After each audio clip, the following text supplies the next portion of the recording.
Good evening and happy Earth Day 2021. My name is Matt Tranchen. I serve as the president of March for Science, and I am so happy to be joined by two leaders from AOSIS, the Alliance of Small Island States. Please allow me to introduce our guests. Kishan Kumarsingh is the head of the Multilateral Environmental Agreements at Trinidad and Tobago's Ministry of Planning and Development. He's also been the lead climate negotiator for Trinidad and Tobago since 1998. Kishan, thank you so much for being a part of this. And Brittany Main. Brittany is a proud 2020 AOSIS Fellowship graduate and currently a program associate at the Caribbean Cooperative MRV Hub. She's also a former climate change officer attached to the National Climate Change Office of Belize and has served on the Belize delegation during UNFCCC negotiations. AOSIS, of course, the Alliance of Small Island States, has been a force in the climate movement for 30 years. So, Kishan, I'll start with you. I'd love for you to tell our viewers about the role that AOSIS and SIDS have played to build what really was once an environmental campaign and turned it into a global movement uniting advocates from every country around the world.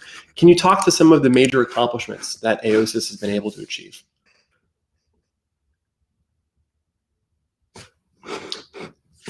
And Kishan, you're on mute. There you go.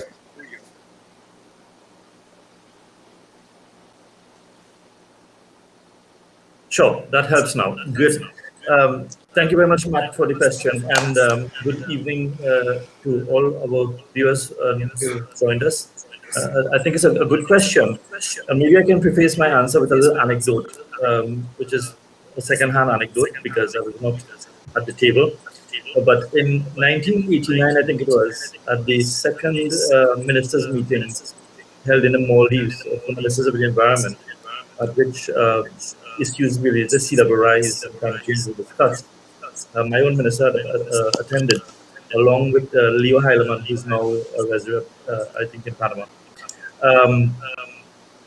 And my minister in particular was very, very worried about the impacts of climate change on small island developing states, and was concerned that there was not a single voice to voice concerns because there was such commonality among all states, up to a point, of course, but by and large, common vulnerabilities. And it is said, as I was told later on in the evening around the dinner table with colleagues, he said that we need to speak as one voice. So we need some kind of cooperative entity. We need some kind of alliance of small island states to speak. And I think that was the idea was spawned. And since then, which was at the time the Intergovernmental Negotiating Committee was deliberating over the formulation and the negotiation of a climate change convention, the first UNFCCC now. And that was between, of course, 89 and 91. And that movement, that the AOSIS was therefore coalesced around primarily looking at these climate change issues, and largely because island countries worldwide recognize the disproportionate vulnerability compared to their emissions. And therefore, the main purpose at that time was to defend island interests in these negotiations on the UNFCCC. And there were some important principles enshrined within the UNFCCC that were championed by AOSIS as a result, including polluters, well, not the polluters pay principle, but the precautionary principle, relying on what is now scientific evidence for action, which has evolved into relying on scientific evidence. But further to that, AOSIS, after the adoption of the convention and the ensuing negotiation, was a force to reckon with. There were several achievements in the time between 1995, the first COP, UNFCCC COP, and it is interesting to note that at that COP, which was which set the ad hoc working group on the Berlin mandate negotiating what is now the Kyoto Protocol. It is interesting to know that AOSIS, headed by Vanuatu at the time, actually had a draft protocol already in place, and a lot of the concepts were used from that draft in framing the Kyoto Protocol. So from very early on, AOSIS already had a key influence on some of the negotiations from that time. We have also negotiated quite successfully specialized seats or specific seats for small island states on many of the bodies established under the Climate Change Convention and the Kyoto Protocol, and now the Paris Agreement, which translates some of those issues, including, for example, on the original expert group on technology transfer, which I myself at that time had negotiated on the CDM, for example, the CDM Executive Board, and many other of the bodies now have a seat reserved for small island developing states or AOSIS, and therefore a voice, including the Bureau of the UNFCCC, which is then, up until then, only accommodated the 5 official UN regional groups. So to have negotiated for a seat on the bureau, the UNFCCC bureau, in addition to the 5 UN regional groups, was indeed such a significant achievement in fostering and amplifying the voices of SIDS. More recently, we have seen the championing of other issues, such as loss and damage, which is a hard fight after some time, and in 2013, the Warsaw International Mechanism was adopted, as well as championing the 1.5 inclusion in the objective of the Paris Agreement. But permit me to say, Mark, that a lot of the success that AOSIS, experience in the negotiations was largely based on a few principles, which I think is worth recording and recalling. Yeah. Because these are small island states, not very powerful in the political world framework, but we were known as the conscience of the convention in the initial stages, and still do to a large extent. We were also called the canaries in the coal mine because we were the first victims of climate change. But beyond that, the negotiations were premised on, or as some authors have described it, as truth and justness of its cause, relying on the best available science and uniting along the lines of the common threat of climate change. And so some of these factual basis, not opinions, but it's hard to argue against the science. It's hard to argue against truth and justice. And I think this played a huge part in championing the cause of the islands and making AOSIS into a very potent voice in the wider negotiations. So, Kishan, you say it's hard to argue against science. That sounds right, but what we've seen the last few years is quite a few governments have done exactly that. I mean, at the moment, the IPCC 1.5 degree report has failed to be formally welcomed at the last 2 COPs, COP 24, COP 25. How do you reconcile reality with the way that these political negotiations are taking place behind closed doors? Right. Oh, I forgot to mention, Matt, that the 1.5 degree special report was also at the behest of AOSIS that really pushed for this special report from IPCC. It's easy to reconcile. It's called political denial. But you really can't argue against the science on the same platform from a scientific perspective. So you can't use science against itself in any potent way. It's easy to deny it, which has been done. I mean, with the changing political dynamics globally, we probably can hope to see some sobriety and integrity being returned to the science upon which all of this climate change negotiations are based. Yeah. Primarily based on the advice of the IPCC. Well, So, this is, and for folks tuning in,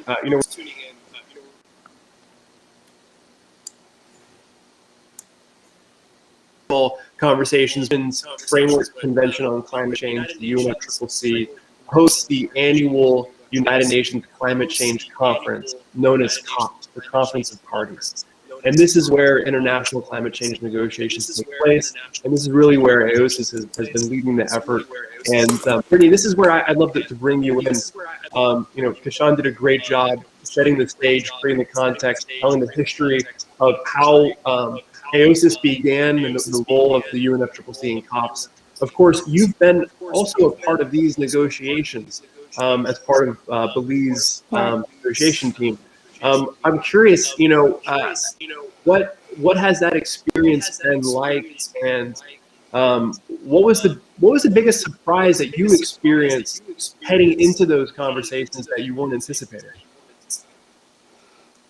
Thanks, Matt. And I'd just like to say, thanks, of course, for the invitation to participate in this March for Science event on Earth Day. Happy Earth Day, everyone. And thanks, Kishan, for indeed giving a great, historical overview of AOSIS. But to answer your question, Matt,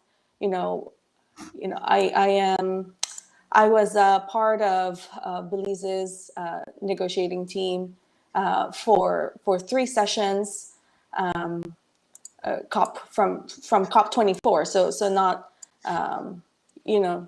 not too far in the past, Right. but really the experience of being there, with fresh eyes, and also being a part of a quite a small negotiating delegation. It really opens your eyes to some of the some of the areas that small island developing states face, with challenges, and even having representation in each negotiating room, and of course having the political backing and strength in comparison to much larger developing countries that are in the room, that that have significant influence on the global stage. And so I think with the Alliance of Small Island States, with AOSIS as coordinating negotiating group, I think it really brought together the strengths of different island nations and vulnerable nations, to really be able to get to defend the causes, as Kishan would have referred it to, defend the causes of the countries who are most vulnerable and who have the most to lose, and who have been historically and some of the first to lose the most to the impacts of climate change. So I think definitely it's been an interesting experience. It's been quite an eye-opening one. But definitely there's strength in numbers. Well, and to your point, it's the irony, right? When looking at the state of the climate movement and who's leading the charge, small island developing states are on the front lines of the climate crisis. They're being impacted the most, more so than really any other part of the world. And yet SIDS have contributed the least to the crisis that we all now face. But with that, if you look at the national contributions of countries from around the world, SIDS really are leading the way of having the most ambitious climate goals that they've put forth. So when it comes to achieving those goals, not just climate mitigation, although that is certainly important, but climate adaptation as well. What are the biggest barriers that you've seen facing SIDS to going from setting those lofty, ambitious climate goals to actually achieving them? Yeah, I think that's an excellent question, and I'd just like to set the preface, of course, that at the time when NDCs, or nationally determined contributions, were starting, as a part of signing on to the Paris Agreement, the ultimate nature of a national determined contribution was to, have countries, indicate what they would do to mitigate the impacts of climate change. And of course, you rightly mentioned that SIDS have the, minuscule, percentage of emissions in comparison to global emissions. Yet we still have quite ambitious NDCs, and rightly said, both on the mitigation side, for economy-wide emission reduction targets, as well as on the adaptation side. One of probably the more important aspect of SIDS NDCs would be what they would do in the immediate term to be able to survive and adapt to the changing climate. Right. But there are a host of different challenges, of course, in meeting these targets, in terms of finance and technical capacity. I mentioned a while ago, just by the scale of the size of the negotiating delegation in our countries, they're quite small. That translates to the nature of our economies, of our implementers on the ground within our countries.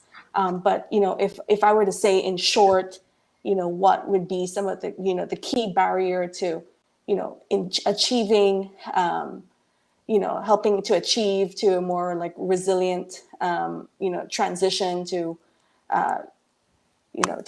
a green transition, it would be, of course, the scaling of climate finance, to better access climate finance, particularly towards adaptation, offsetting loss and damage. SIDS, are not unique to being in the midst of a debt crisis that was exacerbated by the pandemic that started last year. Right. However, we barely have the fiscal space to keep our heads above water now, and much less what is required to enable and accelerate a green transition. And we have, continuous unrelenting climate impacts, natural disasters that we, recover from on a year-to-year basis. Yeah. And we're trapped in a vicious cycle. But so, of course. Yeah. Sorry. Go ahead, Brittany. So I just wanted to say, beyond the provision of finance, the technical support to build the capacities required to process, these guarantees is something that our governments, need to take it to the next step. Governments need to take to the next step, but we need advisors and representatives of those countries to make sure it's getting where it's needed most. And Sean, you mentioned having chaired the expert group on technology transfer with the UNFCCC. I'm curious, given that role and that experience, oftentimes when people talk about the climate crisis, they view the energy sector through the lens of climate mitigation. How can we transition to renewable energy as quickly as possible? But the truth is, when it comes to climate adaptation, that too has a tremendous amount to do with the energy sector. Looking at the reliability of energy grids, finding ways to strengthen that resilience in the face of rising sea levels, more frequent and stronger storms. So, given your experience chairing the expert group of technology transfer, what are some examples of those innovations that have been brought to SIDS that have helped them achieve mitigation and adaptation goals? Okay, thank you for the question. At that time, as you probably rightly alluded to, the focus on technology was on mitigation, on reducing emissions, and largely on the power sector, because most of the emissions came from the power sector. We had oil, coal, diesel as the main fuel sources, and renewable energy was also evolving quite significantly. So a large part of the focus was on mitigation technology.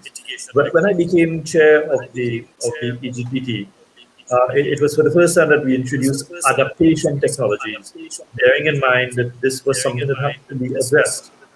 And actually did a technical paper with Walston Moore of Barbados at that time, who was also on the EGTP, on approaches to defining what an adaptation technology is. And we did have a seminar actually on adaptation technologies in Tobago, right here in Trinidad and Tobago, in 2005, to further elaborate the concept.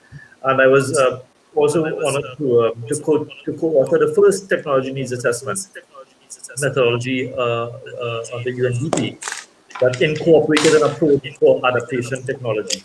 And Kishan, when was that? What year was that?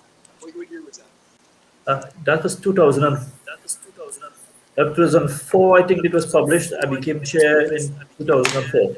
Okay. And then I became sub-chair in 2005. Yes, it has come a long way since, of course, but that was when the approach was now being conceptualized and what constitutes an adaptation technology that can aid in, and specifically for small island states. So the technology framework, of course, is now fairly well advanced because of the tech and the CTC, and I think there's a lot more delivery that is taking place now. With the plummeting costs of renewable energy, makes it a lot easier for deployment. But with that comes the sort of how-to handbook, which defines the technological capacity that is required by countries to deploy some of these renewable energy technologies and cleaner technologies on a whole, including, for example, electric vehicles in the transportation sector. Yeah. So it still remains a capacity issue, and we small island states of and AOSIS, let me say, have championed capacity building issues under the Paris Agreement as well, and before that. So that is another area in which we've had considerable influence. So that in itself is a technology transfer issue, because these technologies are defined not only as hard pieces of equipment, but also as soft know-how approaches. So that manual that has to come with the hard technology also needs to be fulfilled if low carbon development paths are to be defined by countries. And decarbonization of economies are to be pursued with any significant extent. But critically, I think for small island states, because even if we decarbonize, we will not have a pinch of influence on the overall global emissions. And therefore, while we have to do that, because that's a moral obligation and a scientific obligation, because we've been arguing on that basis, comes the other responsibility of building climate resilient economies from an impact perspective, minimizing loss and damage. And therefore, what technologies can be used from a technology transfer perspective within the framework of the Paris Agreement now, because the CTCN and the tech will serve the Paris Agreement, needs to be fully fleshed out in a more urgent manner, I think, because now we've learned that we have underestimated the weight of climate change. So therefore, things are changing faster, the impacts are going to be more significant, and therefore, technological interventions to minimize these impacts will have to be assessed and implemented. So it has evolved quite some way since 2004, but it still has some way to go, I think. Sure. Well, and Kishan, in terms of technological advancements and progress with regard to NDC, I know Trinidad and Tobago is currently developing what will be one of the largest energy projects in the Caribbean. Can you talk about the process that went behind that, and how innovation and technology is helping your country make that progress? Right. Well, actually, this is being spearheaded by the Ministry of Energy. So I wouldn't speak for them, but just to broadly say what happened. Further to the NDC, and well, our NDC is quite ambitious to start with. When we did the financial investment plan for it, the estimated cost for the actions identified to achieve the NDC was estimated at $2 billion US, which is quite a sum. And therefore, there's a recognition that no one is going to come and give you $2 billion US to say implement the NDC, because climate finance negotiations are ongoing, and we know what that gives as well. Right. So it was part of the internal push to achieve the NDCs as far as it can be achieved. And that is also in the NDC itself that says that the financing will come from international sources supplemented by domestic sources as well. Some requests for proposals were sent out. There was a policy decision taken to complement our power generation by 10%. By this year, the project has been delayed a bit, but it's well on stream.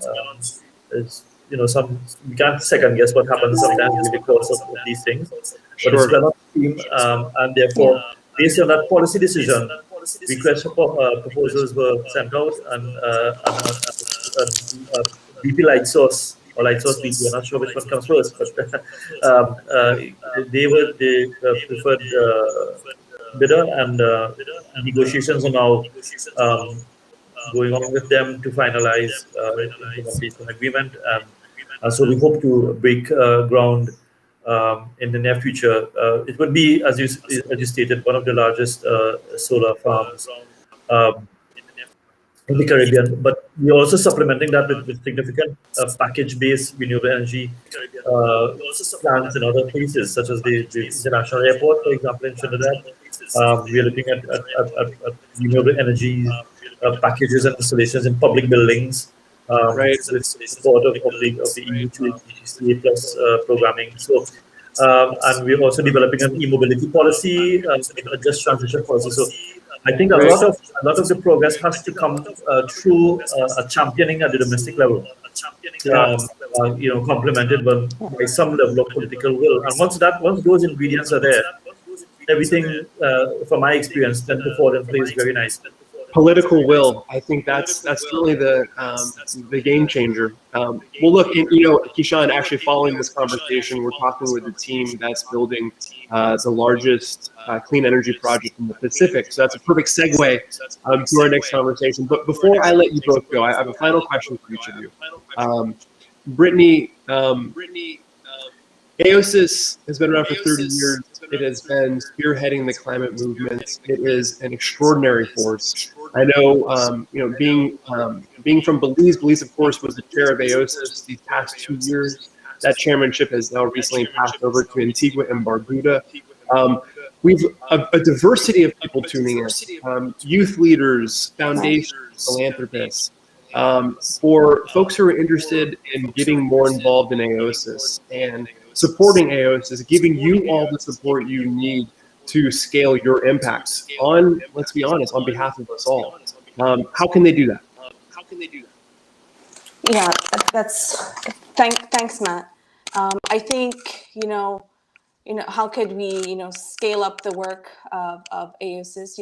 It could start by, continuing with the good advocating work on these issues, like we are today with March for Science on Earth Day. Of course, we're also here uniting behind the science, but particularly towards, the large emitters, not just at the government, but at the private sector as well.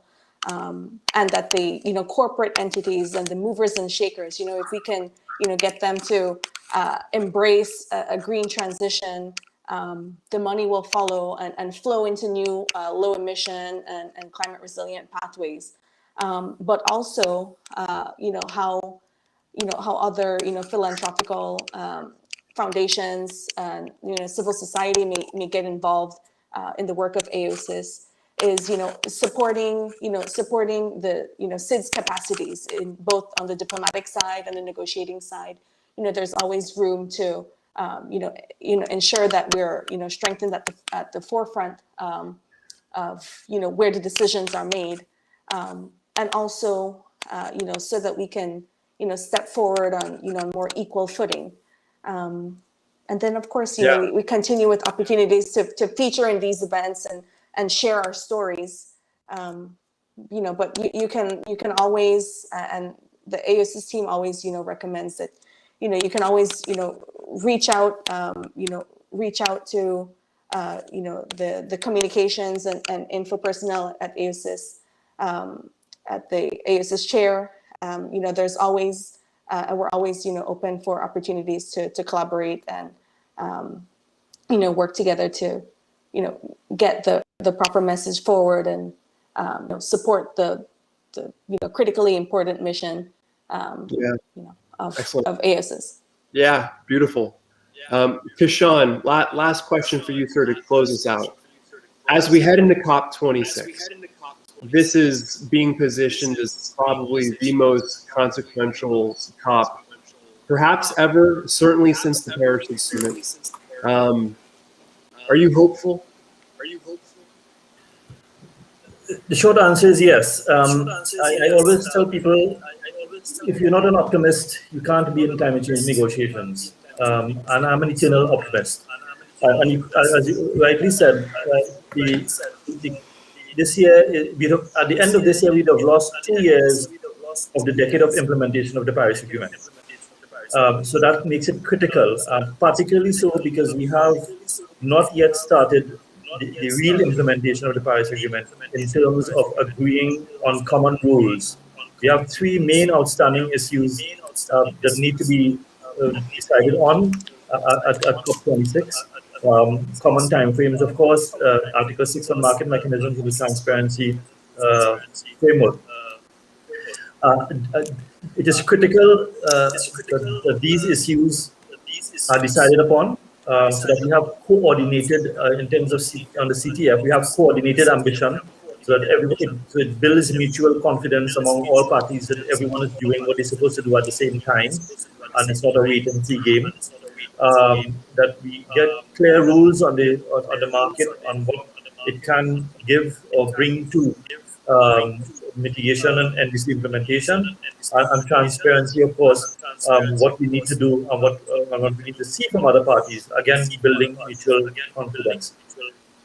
So once I think the completion of the Paris rule book is really what defines the criticality of the COP at 26, because it will signal the real beginning of the implementation of the Paris Agreement in the international negotiating context and policy context. Well, listen, yeah, I want to say thank you both so much for joining us on Earth Day 2021. A special thank you to Prime Minister Brown, Ambassador Webson, Leah, Jabal, the entire AOSIS team. You all give me hope. And it's a pleasure to align efforts with you all. And for everyone tuning in, please follow AOSIS, get involved. If you're in a position to add value, support, please do so. My AOSIS friends, it's been a pleasure. Thank you so much for joining us. Thank you. It was a pleasure. Happy Earth Day. It was a pleasure. Happy Earth Day. Happy Earth Day. Happy Earth Day. And next up, to close out this Island Resilience Forum on Earth Day 2021, we're joined by Nick Davis, CEO of Grid Market. Hey, Nick, how are you, man? Hey, Matt, doing well. How are you? I'm good. So we were talking with AOSIS about the role of SIDS, the fact that small island developing states are on the front lines of the climate crisis, and the importance of raising climate ambition, but of course, actually achieving that climate ambition. Grid Market, along with Island Resilience Partnership, has actually developed partnerships with island governments around the world to do exactly that. But I'd love for people tuning in, can you explain what is Grid Market? What's the origin story? And how are you all working with island governments? Yeah, so thanks for that intro, Matt. And just to give kind of the high level flavor of what we do, what we noticed was there's a pretty tremendous gap in the market as it pertains to companies or territories and utilities setting carbon goals, setting ambitious energy implementation goals, and really missing some of the core mechanisms to achieve it. And it all starts with data. It starts with interpreting and processing that data, creating really effective mechanisms to then turn that data into real projects and real financing opportunities, and then to package that all and actually engage the market rapidly in order to actually implement these projects and find the right PPPs in order to, again, make investments and help territories, countries, even individual properties achieve the objectives that they have from a carbon perspective. So we actually started out in New York City right after Hurricane Sandy in partnership with some local government agencies and utilities, really trying to figure out how to modernize the electric grid, focus more on distributed, resilient, customer-sided resources, things like battery storage distributed throughout neighborhoods and throughout city blocks, low-income housing facilities, hospital networks, key territories, as well as figuring out how to then optimize renewable energy deployment as well. And the only way to really do this efficiently, and in the kind of limited time that we have to transition for a more resilient carbon-free future, is to use the technologies of the day, digital technologies, artificial intelligence, deep data processing. So what we did was build a robust platform that de-risks these projects and creates optimizations through data and through artificial intelligence. And this applies. Nick, when you say data, like what kind of data points are a part of these the AI system? Yeah, so basically what you have out there are NGOs, consulting firms, a lot of groups that are really trying to support countries or support property owners in these transitions. And sometimes it takes years for them to get critical elements to develop projects. Grid level data, data related to electrical rooms and roof quality in core facilities. Basically all electrical infrastructure, all building performance information, load curves and building personality that really show how technology needs to be matched to a building to make it clean and resilient. All of these things take a lot of time typically, and time is something that we don't really have in this battle against climate change. So we really needed to develop a tool that grabs all of these resources, grabs all this data, and processes all of this data up front. So a country, for instance, looking at making a transformation like this can really look at the coalesced power of all of their energy assets, all of their property assets, every microgrid opportunity, every centralized energy deployment opportunity, and package that into things that can then engage with the private sector, with global markets, with debt providers to fund projects and climate finance providers. So again, data, really creating opportunities, maximizing and optimizing the value of those opportunities, and then de-risking the actual deployment process for these technologies. And so, Nick, I mean, here's the challenge, right? So the entire world basically is being given this alarming report that it needs to accelerate its transition to renewable energy to achieve climate mitigation goals, and resilient infrastructure to achieve climate adaptation goals as quickly as possible. We are running out of time. And so the challenge is finding a way to do that at both the speed and scale required to achieve success. And so can you talk about how Grid Market's business model helps make it so that it is de-risking the effort of governments, the private sector, of really better understanding how it can make this transition as quickly as possible? Because the challenge is, you have governments or private sector, everyone's using energy, right? Everyone's paying for energy. And the fact is they're probably paying more than they need to. And they're on an unstable grid or using energy that isn't as reliable as it could be, but they don't know how to go from where they are to where they need to go. How does Grid Market solve that challenge?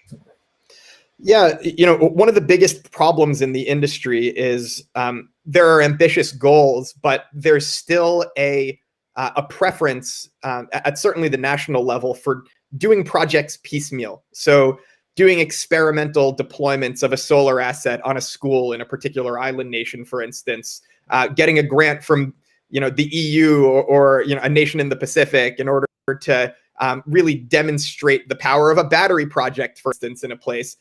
It's really not the way to achieve the economies of scale, particularly in small to mid-sized countries that are required to hit really all of the objectives that these renewable energy projects can hit, which is first and foremost for a lot of the financing agencies, ministries of finance, et cetera, at these countries.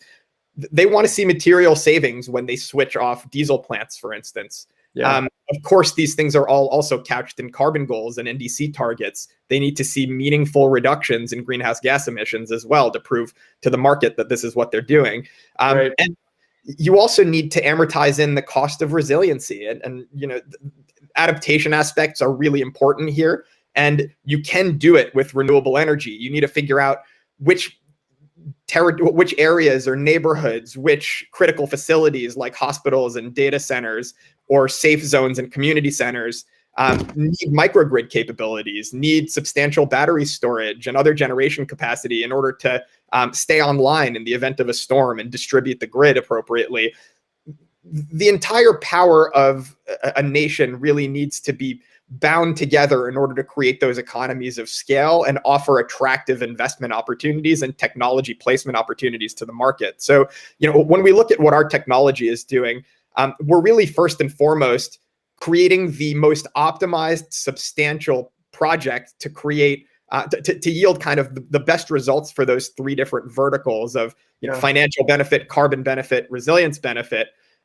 So we don't keep having the smaller, less ambitious trial projects get in the way, because the technologies are here. There's no reason to do micro installations to prove that solar works, for instance, in a country, or to prove that batteries can store solar energy and smooth a grid and create resilience. This is proven stuff. What we really do need, though, is to use the power of data. We need to use the power of public-private partnerships, and we need to use the power of the market forces in general to actually enable all of these ambitious countries and, frankly, companies too, who are making these announcements as well, to allow them to maximize the value of their transitions and transition now, not in 4 years after a lengthy consulting process with a development bank. Well, and oftentimes, focusing on the energy sector, it's really just through the lens of climate mitigation, and most governments view that as a way to save money, and of course it is. But climate adaptation has always been kind of put in a separate box of, well, this is money that certainly is going to cost us. We will have to pay for this to happen. But really, what Grid Market does is it blends both of those together. It takes a centralized fossil fuel-based energy grid and transitions to renewable energy base, but decentralized microgrids. So you're achieving both climate mitigation and climate adaptation at the same time, while dropping the cost of energy for governments and their citizens. That is at the model of Grid Market, right? Absolutely.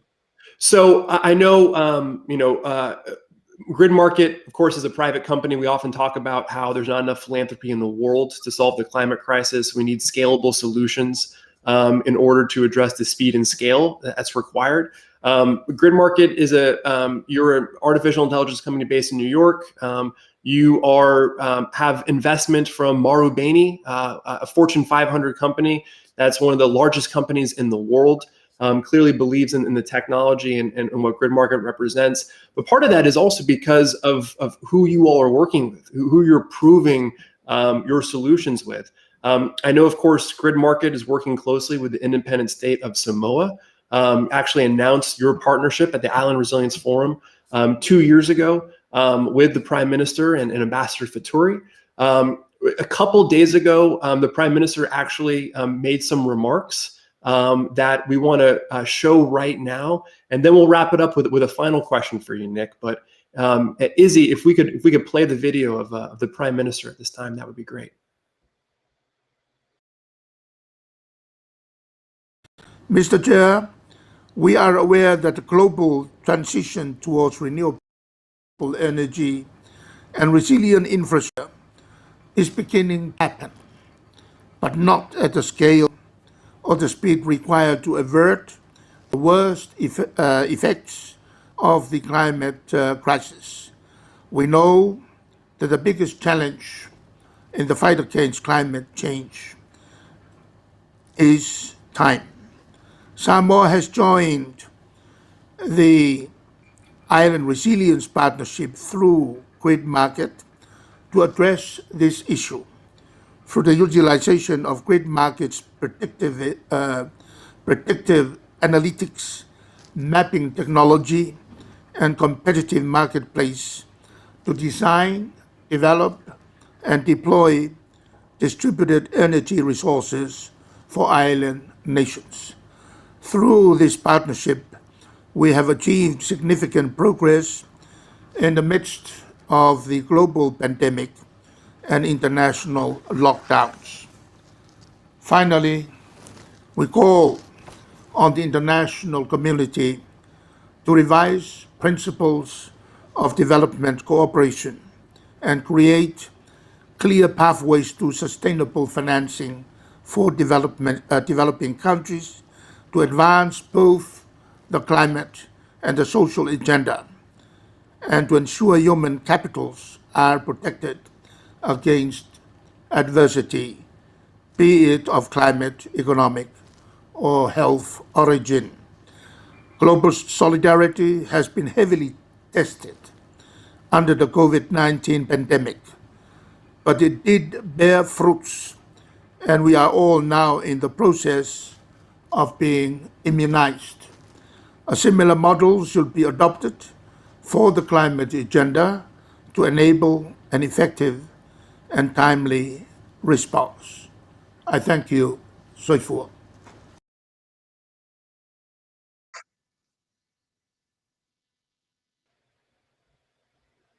Well, powerful words from the Prime Minister, and Nick clearly believes in the power of grid market and its partnership to help Samoa achieve its incredibly ambitious NDCs of 100% renewable energy by 2025. So look, I want to end with this. The independent state of Samoa, along with March for Science, Youngo, the official youth constituency of the UNFCCC, and AOSIS, the Alliance of Small Island States, have all rallied around the Science Not Silence campaign. This is calling for governments around the world to embrace the IPCC 1.5 degree report and have it be formally welcomed at COP26. As someone who's actually working with governments to achieve those goals, can you talk about the significance of this report being formally welcomed at COP26 in Glasgow later this year? Absolutely. The SNS campaign is really tremendously important and another demonstration of the government of Samoa's global leadership in climate action. But we also need governments around the world to raise their climate ambitions to reflect this report and achieve these goals through their national energy transformations. So not only is this the right thing to do from a moral perspective, but it's also the smart thing to do. You know, the global market for technologies, it's arrived. The cost curves are in free fall, which is very positive for people that are looking to install these assets. Climate finance is increasingly available, and renewable energy finance in particular is incredibly available. Countries need to make the market compete so they can solve all of their goals, leveraging these technologies of the day. And at the end of the day, having climate ambition isn't a punishment. It's a real opportunity. And we see in Samoa, for instance, we're on track to reduce the rate of energy generation over 50% to make it the lowest cost energy in the Pacific. That's wild. Yeah, to achieve and exceed the 100% renewable energy target so we can move completely to the transportation sector and get to close to 120% ultimately of renewable energy generation so we can really innovate and eliminate diesel altogether. This is really exciting times. There are grid stabilization and resiliency opportunities in addition to the carbon and financial benefits. It's really time to seize the day. And really what it comes down to is the political will and the signals from those political bodies to show to not only local constituencies and country, but also the rest of the world that these commitments are real, they will be achieved, and people aren't backing away from them. So now is the time, because frankly, we're out of time, but the opportunity has never been greater, and the technologies and financing mechanisms are here. So it's really all about crafting a wish list and achieving those goals in the most efficient, impactful way. Very cool. Well, look, with that, we're going to bring to a close the Island Resilience Forum on this Earth Day. For folks tuning in who want to learn more about Grid Market, you can go to gridmarket.com. And for island governments who are tuning in and are interested in being a part of the Island Resilience Partnership, which works with Grid Market and is helping countries like the independent state of Samoa transition to renewable energy and resilient infrastructure at no cost to their government. we encourage you to go to the Island Resilience Forum link, which we're going to post in the chat to join us and be a part of this movement. Nick, again, really appreciate you joining us on Earth Day. Thank you, sir.